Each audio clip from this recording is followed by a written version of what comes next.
to the video that I made yesterday on slick sand. I was saying in the video that I was reducing that 15 to 20%, which was actually inaccurate. I don't want to mislead anybody. I was putting 24 ounces in a cup and actually putting about 2 ounces of reducer in, so that's literally less than 10%. So I mean 2.4% would have been 10%. So anyway, I don't want anybody to say, oh well, Mr. Fireman said 20%, and then have their stuff all screwed up. So anyway, so now I'll go ahead and upload my other video, and talk to you guys later. See you.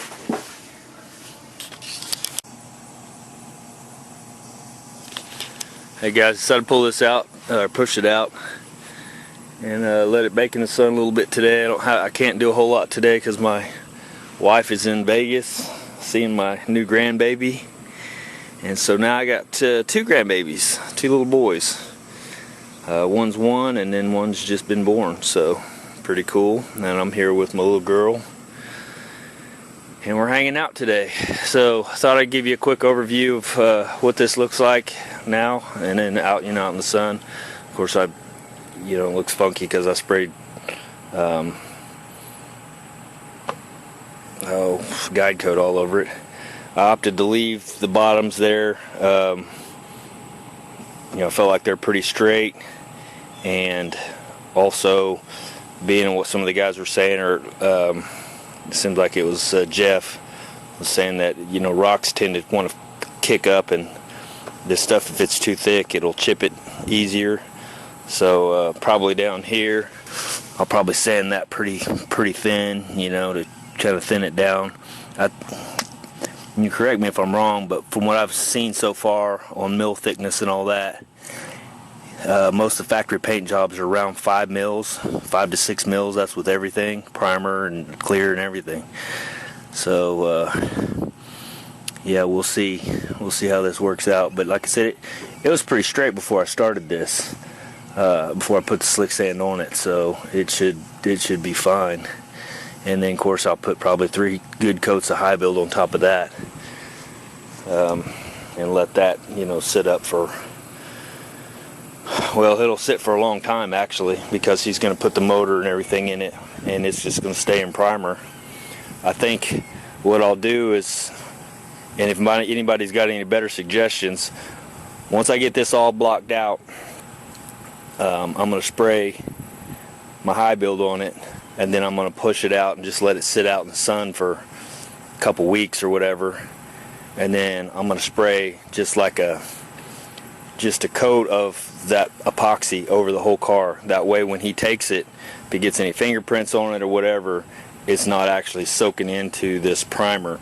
That epoxy is more like a rubber coating, so it'll be easy to clean the whole car down, and then just sand, do a 500 or 600 over the whole car, and it'll be ready to paint. Or at least that's the goal. If you guys got any better information or better ideas, I'm all ears.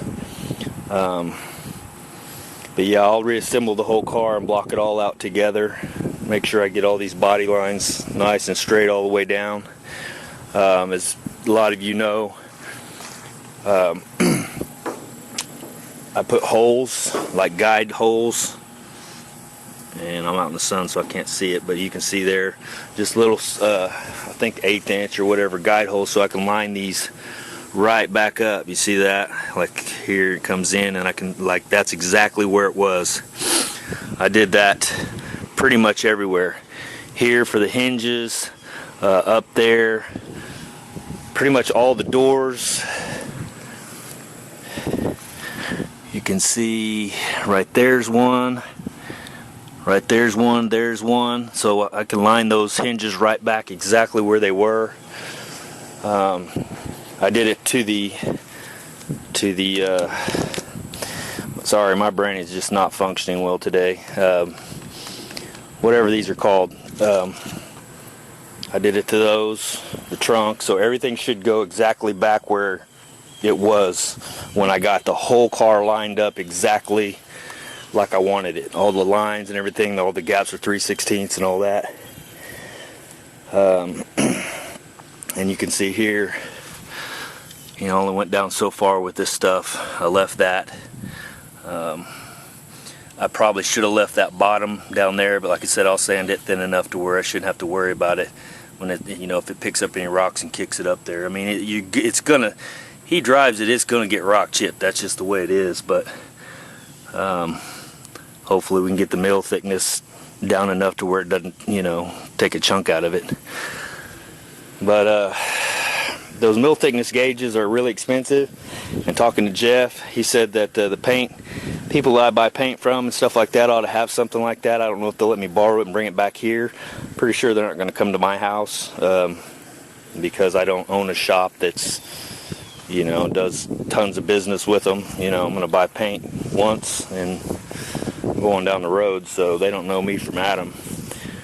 To buy one, some of the cheaper ones were like $400. I mean, you can buy ones that are $20, but I'm kind of the mind that you get what you pay for, and I don't want to spend $20 and have it not work at all, you know. So I know they do have the thickness gauges, and I definitely considered buying one of those that's tells you like your Bondo indicator. It's like 1/4 inch, 1/16 of an inch, 1/4 inch, 1/2 inch, 1/8 inch, whatever. It does all that. That would be pretty cool, just for kind of seeing and making sure that I'm, you know, within a 1/16 or whatever all over, you know, the body. And I may end up doing that just to have. But yeah, the actual mill gauges are kind of pricey. So,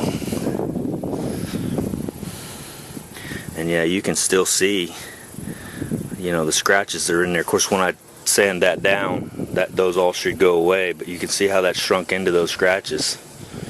And I can still just barely see some up here. So we'll have to see. And if I didn't get enough on here when I sand it down, I've got some left, so I'll just do the top again. You know, it won't be any big deal. You know, and if I have to use a little bit of putty coat, I don't think it's a problem over this stuff. You know, if I have to fill in a few, you know, scratches here and there if it doesn't make it. But I think it should be fine. And like I said, the stuff that I bought to put on this is called Turbo Primer from SPI, and it's supposed to have a really high build too.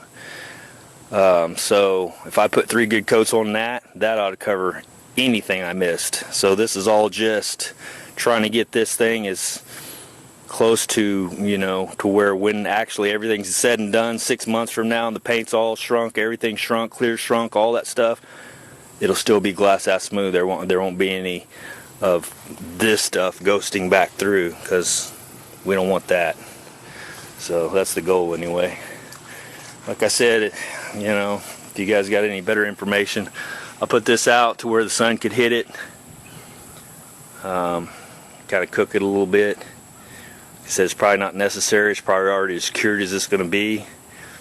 Stuff's real high solids, so, but I don't have anything else going today, so I thought I'd just move it out here. Another thing I have to do, I sprayed all this with the black epoxy, and it's ready for high build. Same with those, they're ready for high build. So that's what I have to do, is just basically high build all this. I got to high build the front. I'll still have to scuff all that. This is still within a 7-day window, but I need to scuff all that down up before I put high build on it. So I have to pull both these fenders off and do all that. Scuff the dash, and those are still good, so I should be able to put, you know, 3 good coats of high build on that and be done. And then, you know, let it sit and do its thing. Push it out here and let it cook and cure and do all, you know, what it needs to do. But yeah, just a little overview of what my plans are. And like I said, if you guys got any better ideas or options, let me know.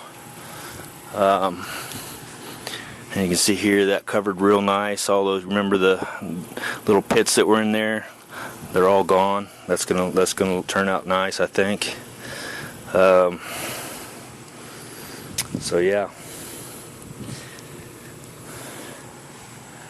there you go. There's some little issues here where the body filler pitted some. That didn't cover, and so I'll probably use some glazing putty to fill these little pits in. So stuff like this that just didn't didn't quite cover with the slick sand, and that may sand out, I don't know, but I probably won't take the chance. I'll probably scuff that up a little bit and then go ahead and push some glazing putty into those little pits and then block the whole thing down. And then that way I'll make sure that this stuff like this is taken care of. So, but everything else looks real good. It doesn't feel wavy. It feels good, you know. I was kind of worried about that, the top, because I just don't think I had the gun set up right and reaching over and all that. And I've ordered a step stool. Like the thing I had, everybody was like, they thought that was a good idea. I had a couple guys say they thought that was a good idea. And I'll show you what I'm talking about. I'll try not to make this video too long. That deal there. The problem is when I slid it up next to the car and I got up on it, say this is the car here. Well, I'm standing on it and I'm bending over and I'm afraid I'm going to lose my balance. I can't actually get out to the center of the hood standing on this, or the center of the roof. And that was the problem because I have nothing to lean on. Well, I found a step stool that actually has a bar that comes up that you can actually lean out onto, and then I can lean on it and then move out.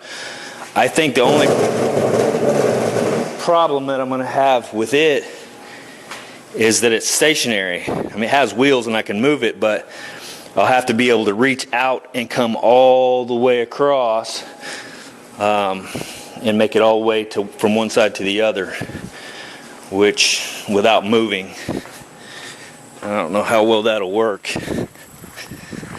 I'll kind of have to see here. If I put it like right in the center here, if I can reach all the way out and come all the way across, which it looks like I can, you know, that'll be all right. So that's probably what I'll do, is just order that. It looked like a really nice setup, and they've got it on eBay really cheap. So, and it looks like a good one. It's like 450 pound capacity. So I may do something like that. So for future, you know, when I'm doing this, I'm not, because I'm afraid this way with the door and everything on it, if I've got, you know, anything wet, I'm going to lean into it, and I need to make sure that that doesn't happen. So, and it's one it doesn't kick out like a regular step stool. It goes straight up and has the bar straight up, so I can move it real close to the car and still lean over. So we'll see how that works. I should be able to pick that up for hopefully around 50 bucks. So that'll be worth it. And of course that thing in there, I can use it as a stand for painting like I already have, you know, throw something like this on it or whatever. So anyway, that's gonna be it, guys. I'm just kind of rambling now, and so there you go. Just a little quick, it's probably not quick, it's probably gonna be a freaking 15-minute video now that I blabbed so much. But hope you guys have a good Sunday, and I'll probably get back out here hopefully tomorrow and get some high build on those insides, and I'm not going to worry about, and then I'll re-high build that, and I won't have to worry about getting any overspray on anything, obviously, because it's all got to be sanded. So that was kind of my goal on that. So alright guys, we'll holler at you later. See ya.